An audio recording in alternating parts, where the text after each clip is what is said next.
Hello, everybody. Welcome to Lunchtime Detroit Lions Talk, brought to you by the Detroit Lions on the Prowl. On the menu today, we have our Detroit Lions New Year's resolutions. Yes. What would you like the Lions to make as a New Year's resolution? That's going to be on tap today. We're going to give our takes as well. Also, today we do have some Detroit Lions news and rumors in that section of the day. Dr. Jimmy Liao comes in today and gives us the injury report. And one thing I want to say before I bring in Curt, bye-bye 2020. This is the last day. Happy New Year's Eve, everyone. Now I bring in my co-host, the man of steel himself, Curt Steele.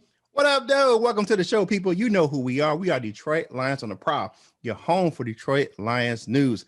And as always, join us on the premieres 11 a.m. right here on our YouTube channel. Comment on the videos, share the videos, like the videos, and as always, join the family if you haven't done so already. That means subscribe to the channel.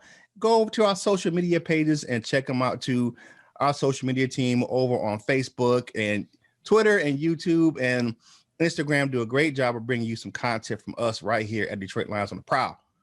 And let's get this thing started right now.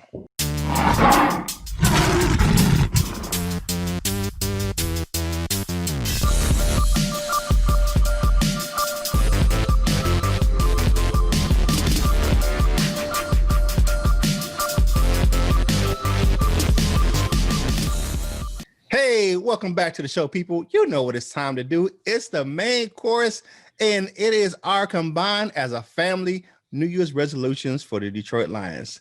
Jim, what you got? Brian Stover says a sweep of the Packers and a playoff win. Oh, my goodness. Yeah, you know what? I would resolve to do that. Yeah, I will.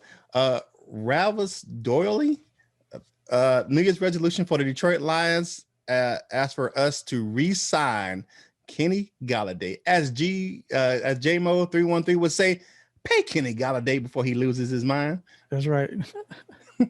Keanu Bowen says, New Year's resolution, expect more out of this organization. Every year I expect the worst, and it goes downhill from there.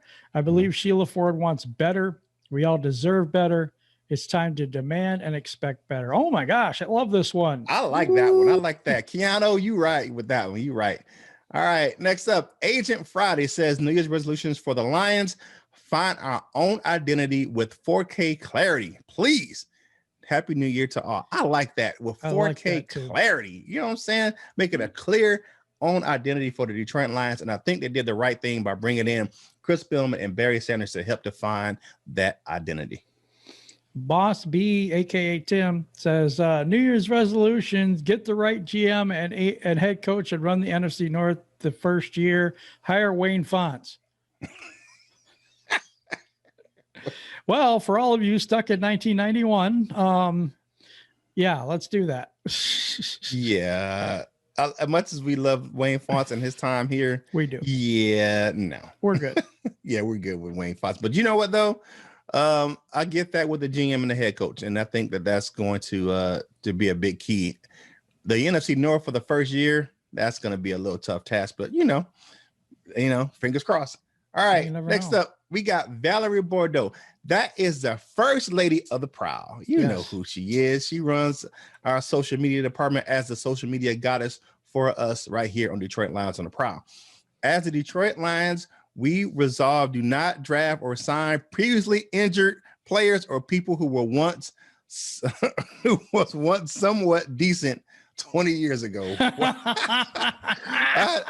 She cracks me up all the time. You know what though, Val, I really appreciate that. That is a very good take on what the Lions do not need to do in 2021. You know, that's so true too. They signed everyone. I remember when we signed McCullough Short. I think he was from Illinois, and she really, watched Illinois a lot. Like, look, we got him. She goes, he's going to be a bust. I'm like, no, he's really good. I watched him. He's really good.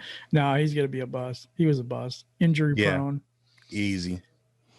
Easy. Yeah, we do that too. And then the people that have been good, like Everson Griffin, was 20 years ago really good. And, a lot of the people that we signed, Adrian Peterson was really good once upon a time, and Reggie Bush, and he had one good year. And we keep doing that over and over and over and over and over. I think really we had a couple of free agent wide receivers that played decent in Detroit.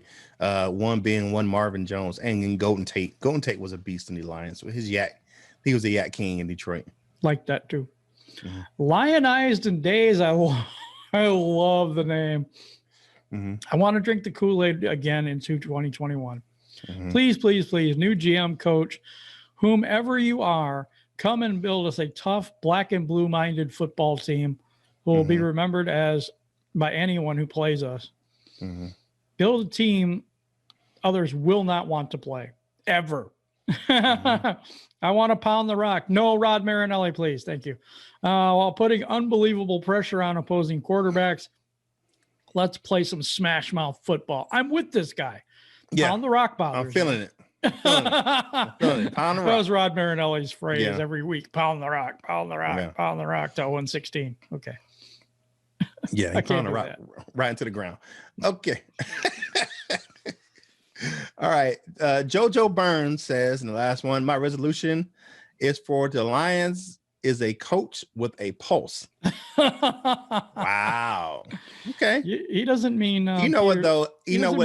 or Paul Pepperoni, does he? Yeah. You know what though? I will say this. The last two coaches were considerably docile, you know what I'm saying? They weren't, very rah-rah guys on the sidelines. Right. So I agree with that. Someone with a good pulse, someone with now I want them to be fiery but disciplined, because I like Jim Schwartz's fire, but he wasn't as disciplined. And that transferred to the players on the field. They weren't disciplined because he wasn't disciplined as a coach. My New Year's resolution, one of them for the Lions is this, is that they can figure out what the NFL has a problem with them in, what the problem is, and fix it. I think I think no matter how good we are, no matter how much we have great players in every position, we can't beat the refs every single game. And we can't beat the NFL. And I think if there is something there, they need to fix that. So that's one of my resolutions for this upcoming season, is to mend fences, mend fences. You got one? Well, maybe we'll go back. One of mine is definitely get some speed on the team, and not just in one or two people, some overall team speed. I just think the Lions play a very slow brand of football, and I think we need some people to get some fiery guys in the lineup to get down the field, on both sides of the ball. If I'm the Detroit Lions, my resolution for next year is learn how to tackle. This was the most abysmal tackling season. I think I watched the Lions, so maybe not the most, but it was bad. It was bad. You got Duron Harmon dancing around someone saying pity pat or something. I don't know what he was doing, but he wasn't tackling anybody. And we need aggressive tackling on the Detroit Lions. You can't turn a 3-yard gain into a 20-yard gain. It's just abysmal. Yeah, another one of mine is for the Detroit to have a revamped defense. Yes. Along with that tackling, I think we need an overhaul of the defensive unit. Front seven needs to definitely get better, and the front seven better, the back end would definitely be better. So overhaul defense is another one of my resolutions for the Lions. Another one of mine is complete the offensive line. Let's fix that right side of the offensive line. Let's start to have a running game, for goodness sakes, because that goes hand in hand with the offensive line, I think. So I think fixing the offensive line, if Matthew Stafford's here next year, we don't want him injured in 17 places while he's out there. So it's critical to get the rest of that line fixed. I think we have 3 really good offensive linemen, and Vitae, my jury's out yet on him. I don't know, but we need one more at least, probably 2. Yeah. Another one of mine is use the players that you have. The Lions have players that are playing out of position, or the ones they do have that are pretty good pieces, they don't use them correctly. So use the good players that you have correctly, like TJ Hawkinson and DeAndre Swift. My next one for the Lions resolution is draft well. Don't keep missing, especially in the second round. A lot of times in the first round, you're going too safe for me. We need stars in the first round. We need starters in the second and third rounds, and we need credible backups in the rest of it. And maybe it's even a starter, maybe even a gem there in undrafted free agency or late rounds. We're not getting the drafting. That's how you rebuild a team, and that's what we need to do. All right. And my last one is easy. Restore the roar. Give us fans something to cheer about and something to roar about and poke our chest out as Lions fans in 2021. Love that one, Curt. Love that one. We're going to go next to our news and rumors segment, the Detroit Lions news and rumors.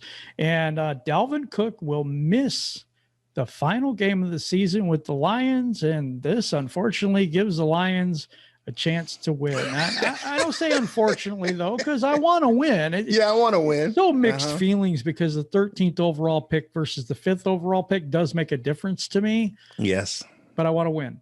Yeah. I want no win. tanking, especially against a division rival. I would never want them to see them lose against a division rival. All right. It's a family emergency for Dalvin Cook. Yes. I hope everything's okay. Me too. Hope everything's okay.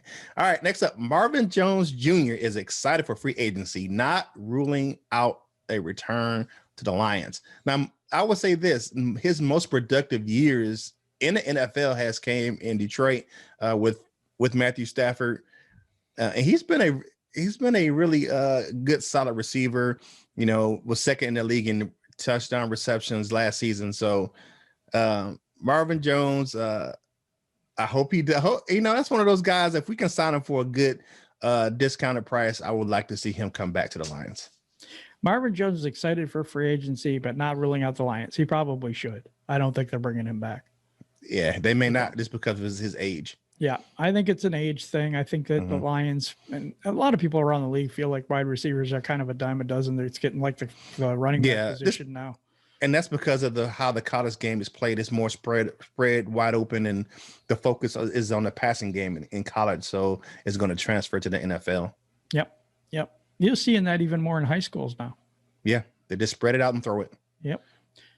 Jayron Kearse broke the team rules. This is kind of what happened when they let him go. They cut Jayron Kearse because he left the team hotel without permission and then was late for a bed check. You know what, though? And that one thing that does do when he breaking the team rules and leaving the hotel without permission has a different consequences now because it breaks COVID protocol. Yep. Yep. And if you're thinking, geez, he just went out for a drink, who cares? It's not quite like that. Nope, it's a little worse than that because of the COVID protocol. So we just want to make sure you understood that, and we're pretty clear on that one. So that's that. That is our news and rumors segment for today. And now we're going to get to a little special something from Dr. Jimmy Liao.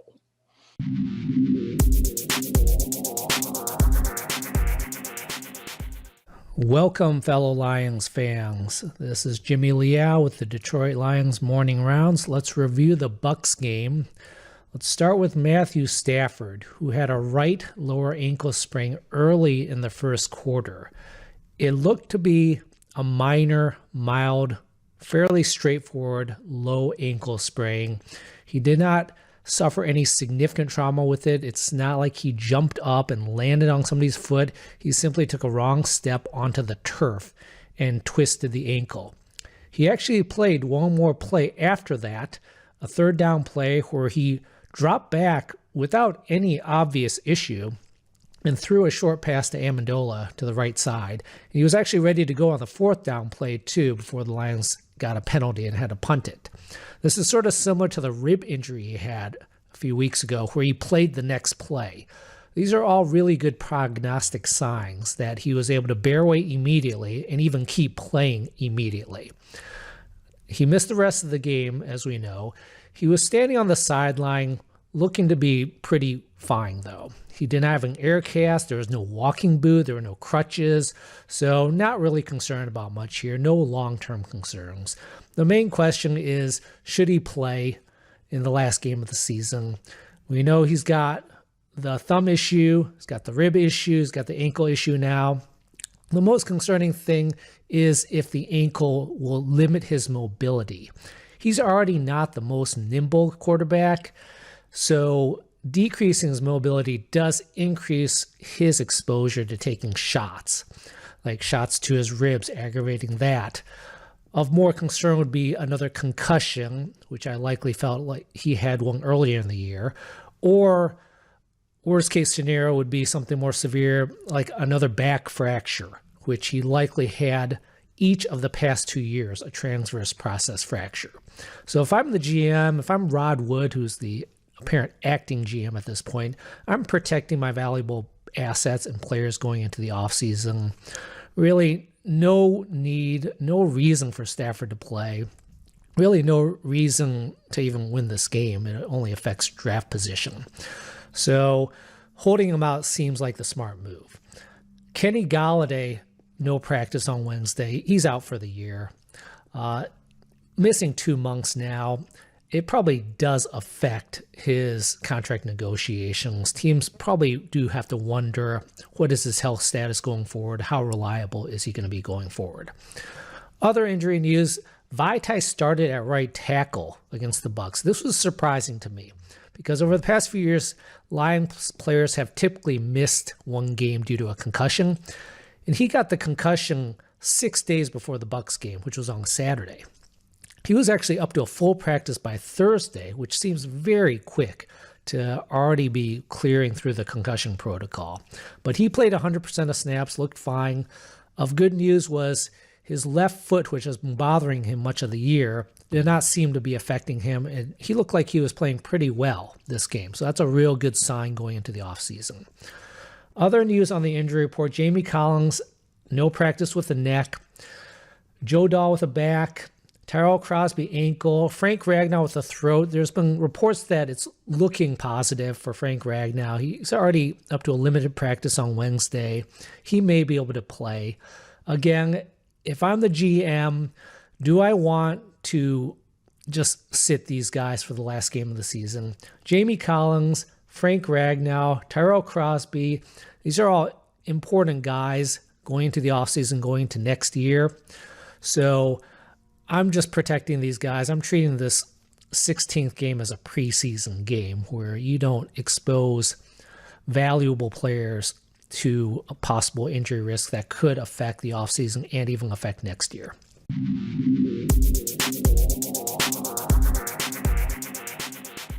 Thank you, Dr. Jimmy, about that report on Stafford and the ankle roll and that. I really appreciate that. That was good insight on your part. Today, we don't have a question of the day. If you want to comment below, great. Tell us what you want to do, what your New Year's resolution is for you in 2021. But anyway, that being said, I really appreciate each and every one of you. But first, before we head out of here for the day and everybody enjoy their New Year's Eve celebrations tonight, I'm going to throw it over to my favorite part of the show, the Dessert with Curt. All right. Now, I want to give an update on a fan favorite in Detroit. You knew him as a special teams killer, Don Carey. Yes, I remember Don Carey, number 26. You know, he's had a couple of stints in Detroit. The second one only lasted a few days. But if you don't know what Don Carey's up to, here it is. He is a city councilman in Chesapeake, Virginia. He got elected to the city council during the election cycles this year down there in Chesapeake, Virginia. So congratulations to him. It's a little bit late, but if you want to, that's a good thing for him, and a good thing for, the Lions pride to look at some of our former players and what they're up to. And I hope he makes a positive impact on the community in Chesapeake as their council person. Me too. Yeah. You know what? We're going to wrap up the year. We're coming in strong in 2021. I just appreciate everyone that rocks with us and comes to the premieres. We're going to have this premiere at 11 today, at 11 o'clock Monday through Friday next week.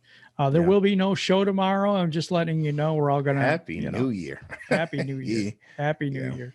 Take that time to enjoy with your family, and I'm with Jim, it's one of those things. We appreciate everything that you all do for us, the comments, the views, the super chats, the subscriptions, everything you do to be part of the Detroit Lions and the Prowl family. We really, really appreciate it. And we wish everyone a happy and prosperous new year. And we wish that you all would definitely do something for us that will make you have a happy and prosperous new year. And that is, whatever you do in life, you got to boss up, ball out, and be the best version of you that you can be. For my man Jim, right here on Detroit Lions on the Prowl, this is Curt Steele, and we will see you in the new year.